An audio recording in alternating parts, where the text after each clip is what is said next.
고인이 되신 부모님 먼저 깊은 애도의 마음을 전합니다. 많이 놀라셨을 텐데 놀란 마음 진정시키기도 전에 현실적인 문제들을 처리해야 하는 것들이 있습니다. 그래야 고인의 뜻을 잘 받들고 당신과 남은 가족들의 앞날도 준비할 수 있겠죠. 부모님이 돌아가신 후 즉시 해야 하는 절차들, 고인과 연을 끊고 살았다면 할 수 있는 조치, 자녀임에도 불구하고 상속을 못 받는 경우들까지 모두 준비했습니다.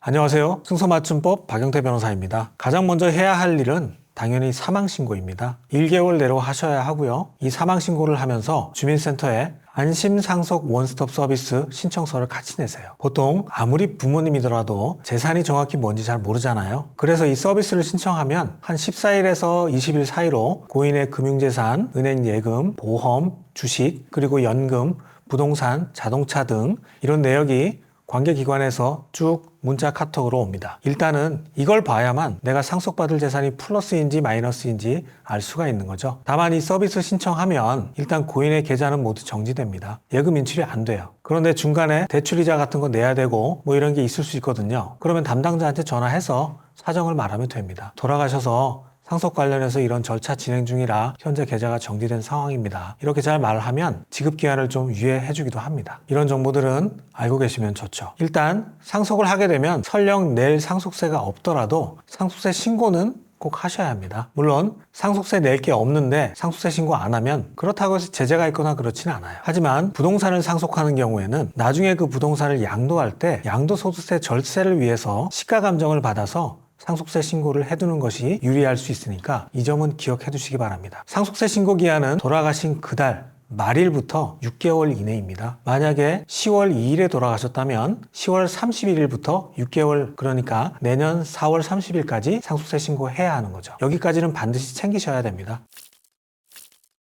이제 고인의 재산이 파악됐다면 여러분이 3개 중에 하나를 택하셔야 돼요. 단순 승인, 한정 승인, 상속 포기. 단순 승인은 고인의 재산과 빚을 모두 물려받는 것입니다. 한정 승인은 당신이 상속받은 재산 범위 내에서만 고인의 빚을 부담하는 것이고요. 상속 포기는 말 그대로 상속 자체를 포기하시는 거죠. 처음부터 상속인이 아닌 것처럼 되는 겁니다. 특히 한정 승인과 상속 포기의 선택은 고인이 사망한 사실을 안 날로부터 반드시 3개월 이내에 꼭 하셔야 합니다. 만약 3개월 내로 택일하지 않는다면 단순 승인이 되어버립니다. 고인이 빚이 많았는데 기간을 놓쳐서 단순 승인이 되어버리면 꽤 힘들겠죠. 꼭 기간을 잘 확인하셔야 됩니다. 한편 돌아가셨다는 사실조차도 아예 모르는 경우도 있겠죠. 고인과 사이가 안 좋아서 연을 끊고 살았다거나 해외에 오래 거주하는 경우, 그런데 연을 끊고 살아도 법적으로 혈연관계라면 법률상 상속인이거든요. 사이가 안 좋아서 연을 끊고 살고 있었는데 갑자기 부모님이 고인이 되셨으니 살아생전 빚을 모두 부담하라고 한다면 부당하죠. 이런 경우를 대비해서 특별 한정 승인이라는 제도가 있습니다. 고인과 연락을 끊고 살아서 혹은 고인 재산 사정을 잘 몰라서 이렇게 빚이 많은지 몰랐네요. 그러니 제가 상속받는 재산만큼만 갚게 해주세요. 이런 사유가 충분히 인정될 만한 사안이라면 상속재산 한도 내에서 빚을 갚으면 돼요. 그 이상의 빚은 안 갚아도 됩니다. 이 제도는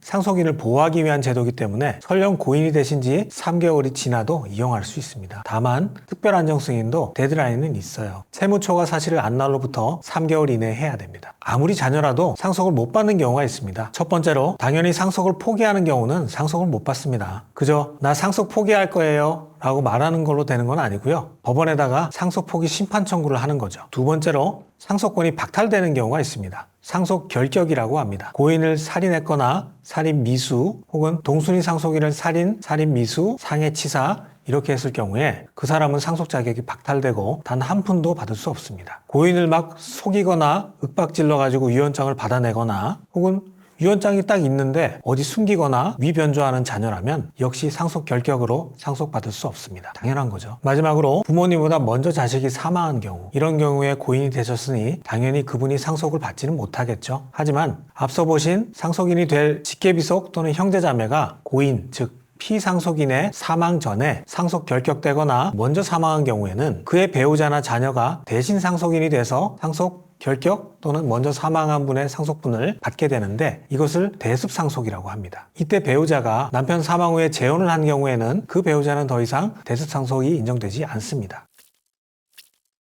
저는 강남세무서, 반포세무서에서 국세심사위원 등으로 6년간 활동했고 조세소송을 포함한 행정소송, 부동산소송 경력으로 대한변협 행정법, 부동산, 전문 변호사로 등록된 변호사입니다. 현재는 대한변협 세무변호사회 총무이사를 겸하고 있습니다. 그래서 누구보다 상속과 세금 문제가 얼마나 중요한지 잘 알고 있습니다. 사실상 상속은 정말 복잡하고 어려운 문제죠. 그래서 상속 관련 문제가 생기면 꼭 전문가의 도움을 받으시길 권해드립니다. 여러분의 상황에 맞는 구체적인 조언이 필요하시다면 주저하지 마시고 문의 주세요. 맞춤법, 띄어쓰기, 조사 하나하나 교정하는 자세로 여러분의 상황을 꼼꼼하게 살펴보겠습니다. 승소맞춤법 박영태 변호사였습니다.